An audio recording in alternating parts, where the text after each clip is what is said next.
క్షమాయజ్ఞం, ఎన్నో యజ్ఞములు చేసిన వాడితో సమానం ఓర్పు పట్టినవాడు. క్షమా సత్యం హి పుత్రికా, క్షమయే సత్యము, సత్యమే ఈశ్వరుడు.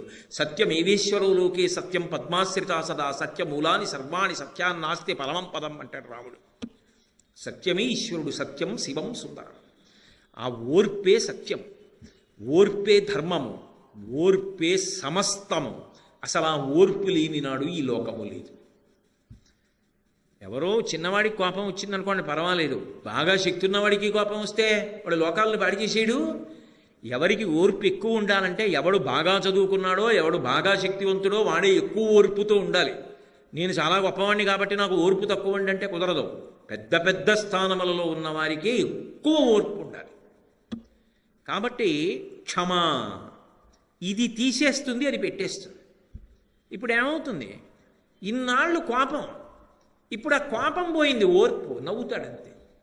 ఓన్లెద్దరో అంటాడు, అది ఒక నాటకం, అలా జరుగుతుంటాయి లోకంలో అంటాడు అని తన కర్తవ్యంలో తాను ఉంటాడు.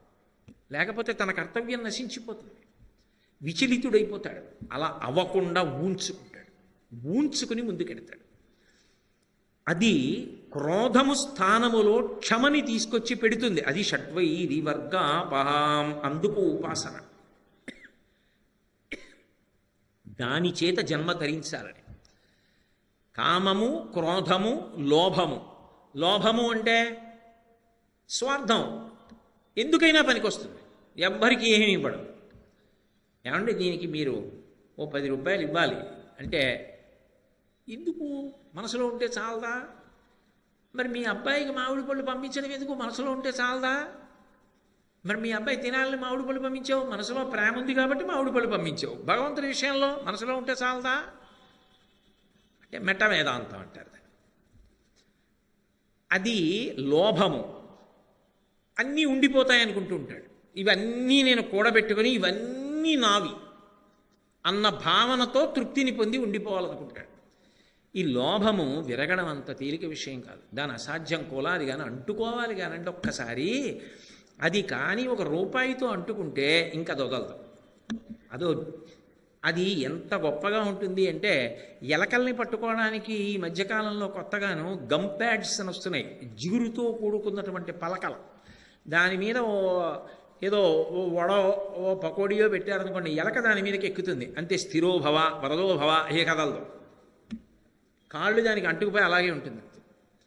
ఒకవేళ నిజంగా పట్టిన వాడికి దయగలిగిన వాడు కూడా తీయలేదండి. అది ఎలా పట్టేసుకుంటుందో లోభం అలా పట్టేసుకుంటుంది.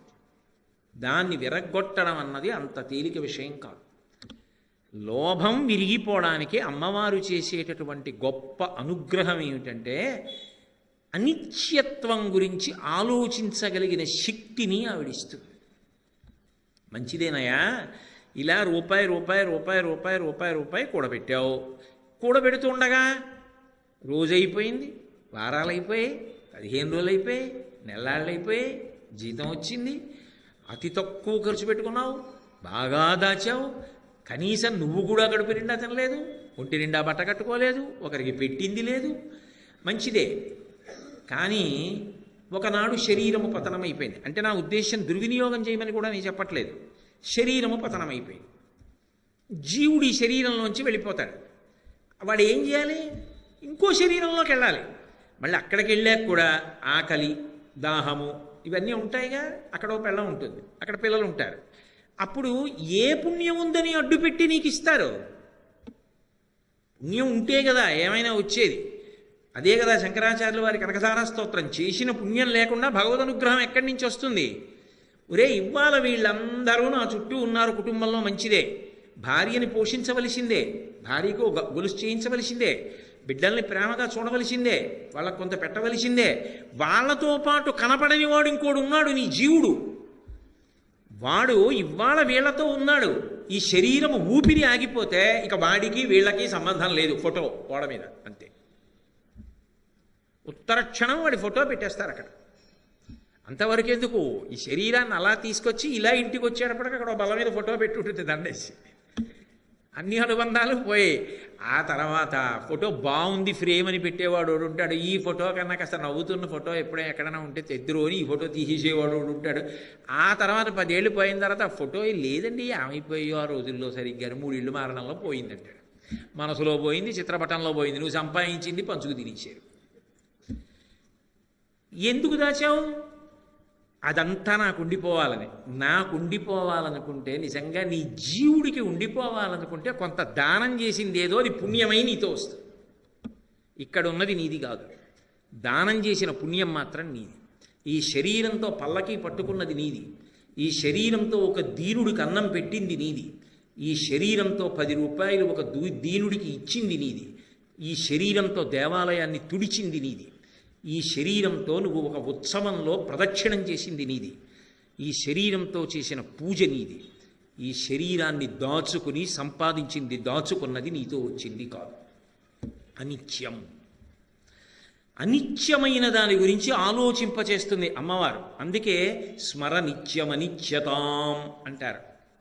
ఎన్నో ఆలోచిస్తూ ఉంటావు కదా, ఒక్కసారి కొంచెం ప్రతిరోజు 2 నిమిషాలు ఏమనుకోకి ఇలా చెప్పానని. అబ్బాయి నేను చెప్పట్లేదు సుమండి, శాస్త్రాలు చెప్పిన మాట చెప్తున్నాను. 2 నిమిషాలు ఇంకొక విషయం కూడా ఆలోచించు. మా తాతగారు ఉండేవారు, మెళ్ళో పెద్ద పెద్ద బంగారం గొలుసులు అవి వేసుకునేవారు, మంచి పండితుడు, పొన్నుకర్ర పట్టుకు తిరుగుతూ ఉండేవారు, చాలామందికి భోజనం పెట్టారు, ఓ సత్రవు కట్టారు, ఓ గుడి కట్టారు, ఓ రామాలయం కట్టారు, ఎన్నో చేశారు. ఏరి ఆయన వెళ్ళిపోయారు. మా నాన్నగారు ఆయన మహాత్ముడు, ఎన్నో చేశారు, ఏరి వెళ్ళిపోయారు. నేను తర్వాత వరుస నాదే. కాబట్టి అనిశ్యతాం, శరీరం ఉండదుగా. వాళ్ళేం సామాన్యులు గారు, మహామహులు, వాళ్ళు వెళ్ళిపోయారుగా. చంద్రశేఖరేంద్ర సరస్వతి మహాస్వామంతటి వారు శరీరం వదిలేరు, వివేకానందుడు వదిలేడు, రామకృష్ణ పరమహంస వదిలేరు, చంద్రశేఖర భారతి వదిలేరు, మహాత్మా గాంధీ వదిలేరు. నువ్వు వదలవు. మరి వదిలిపెట్టేసే లోపల, అనిత్యమైన శరీరం వదిలిపెట్టే లోపల ఇందులోకి వచ్చిన జీవుణ్ణి పాడు చేసేసుకుంటే ఎవరు ఉద్ధరిస్తారు? తర్వాత నువ్వు నేర్పిందేగా. తర్వాత గోదానం చేయమంటే వాడు చేస్తాడు, ఆ 11 రూపాయలు దానం చేస్తాడు. కాబట్టి ఇక్కడ ఉండగా అనిత్యమైన దానిని స్మరించడం అలవాటైతే నిత్యమైన దాని కోసం తాను దానం చేయడం అలవాటు. అరే ఇక్కడ ఉండగా ఆకలితో ఉన్నవాడికి పెట్టాలి, ఇది అవకాశం. ఇది నేను ఎవరికో పెట్టట్లేదు, నా జీవుడికి పెట్టుకుంటున్నా. రేపొద్దున్న నీ పుణ్యం ఇది, రేపొద్దున్న పుణ్యమై అనుగ్రహిస్తుంది, ఇంకో శరీరంలో ఉండగా నన్ను కాపాడుతుంది. కాబట్టి నేను ఇది చెయ్యాలి. ఈ శరీరంతో దాచింది ఇక్కడ ఉండిపోతుంది, అక్కడికి పనికిరాదు ఇది అన్న భావన వస్తుంది. కురు పుణ్యమహోరాత్రం స్మరనిత్యమనిత్యత, నిత్యానిత్యములను గురించి ఆలోచింపచేస్తుంది. లోభము విరిగిపోతుంది. పాలలో ఉప్పరాయి పడింది అనుకోండి, విరిగిపోతుంది. గోవులోంచే పాలు వచ్చాయి, పాలు తోడుకుని పెరిగాయి.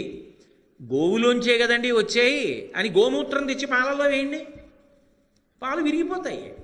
గోమూత్రము గోక్షీరము 2 గోవు కడుపులోంచే వచ్చినా మరి 2 అందులోంచే వచ్చాయి కదండి, విరిగిపోయిన పాలు రాలేదేమిటండి అంటే అదో అర్థం లేని చర్చ. అంతేగాని ఆ గోమూత్రం తెచ్చి గోక్షీరంలో పోస్తానంటే పాలు విరిగిపోతాయి. కాబట్టి మనిషి ఇక్కడ ఉండగా, ఈ శరీరము అనిత్యము, ఎంతకాలం ఉంటుంది తెలియదు కదా. తెలియనప్పుడు ఇది ఉండగా నువ్వు చేసుకోలేకపోతే పాడవుతావు. లోభము విరగడానికి ఆమె నిత్యానిత్య స్మరణము చేయిస్తుంది, ఆ భావన లోపలికి వస్తుంది. అది త్యాగముతో బ్రతకడానికి కారణమవుతుంది. నీకుంది కాబట్టి పెట్టంటే ఎవరు పెడతాడు?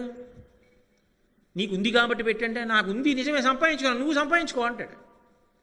కాదయా, పెట్టుకుంటే తరిస్తావు, నీ జీవుడు తరిస్తాడు, అందుకు పెడతాడు.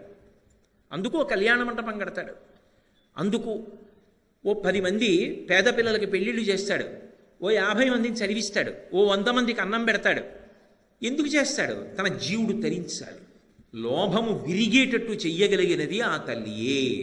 షడ్వైరివర్గాపహాం, కామ క్రోధ లోభ మద. మదం అంటే గర్వం, అహంకారం. అయిందానికి కాందానికి ఇలా అంటుంటాడు. నేను ఎవరో తెలుసా మీకు అంటుంటాడు. ఆ నేనెవరో తెలుసా మీకు అని ఇలా చూపిస్తూ ఉంటాడే. అలా అన్నప్పుడల్లా సాధారణ, అంటే మీ బోట్ల గురించి నేను మాట్లాడటం లేదు, మీరు పెద్దలు, అటువంటి లక్షణం లేనివారు. నా బోటిగాడి గురించి చెప్తున్నది. మీరు ఎవరు వేసుకున్నారు ఇలా చక్కగా వింటున్నారు, నేనేగా ఇలా ఇలా అంటున్నది. ఇలా అంటుంటాడు. ఇలా అన్నప్పుడల్లా ఏం చెప్తాడు అంటే, నేను తెల్లగా ఉంటాను, నేను పొడవుగా ఉంటాను, నాకు 10 పద్యాలు వచ్చు, నేను 1 గంటన్నర మాట్లాడతాను. ఇవన్నీ తనకి ఉన్నటువంటివి ఏవో గుణములను గురించి చెప్పి తన యందు ఆపాదించుకుని నేను అవి, అందుకని నేను గర్వపడుతూ ఉంటాను. అమ్మవారు ఏం చేస్తుందంటే, నువ్వు గర్వపడడానికి కారణమైనది ఏదుందో అది అనిత్యమని జ్ఞాపకం చేస్తుంది. మాకురు ధనజన యవ్వన గర్వం హరతి నిమేషత్కాల సర్వం మాయామయమిదమఖిలం హిత్వా బ్రహ్మపదం త్వం ప్రవిశ విదిత్వా అంటారు శంకర భగవత్పాదులు. అన్నింటికీ తలో విరుగుడు అక్కర్లేదు, కాలం ఒక్కటి చాలు అన్నిటినీ విరిచేస్తుంది. 30 ఏళ్ల క్రితం ఎంత అందగాడు, ఇప్పుడు కూర్చుంటే లేవలేడు, ఒళ్ళంతా ముడతలు పడిపోయి. ఒకప్పుడు పుస్తకం అక్కర్లేదు, ఎన్ని విషయాలు మాట్లాడేవాడు. ఇప్పుడు ఒక శ్లోకం చెప్పడానికి మొదటి పాదం చెప్పి 2వ పాదం తడువుకుంటాడు. ఏది ఆ స్ఫురణ శక్తి పోయింది. తను చదువుకున్నవే ఏమి జ్ఞాపకానికి రావట్లేదు, మరిచిపోతాడు అన్నీ. తాళం చెవులు ఇలా తీసి అలా పెడతాడు, ఎక్కడ పెట్టాడో మరిచిపోయాడు. పద్యాలు మరిచిపోయాడు, శ్లోకాలు మరిచిపోయాడు. ఇలా పంచాంగంలో తిరి చూసి ఆ తిరి చెప్పపోయి మళ్ళీ పంచాంగం తీసి చూస్తూ ఉంటాడు. విష్ణు సహస్రనామం చెప్పలేడు. ఎందుకని?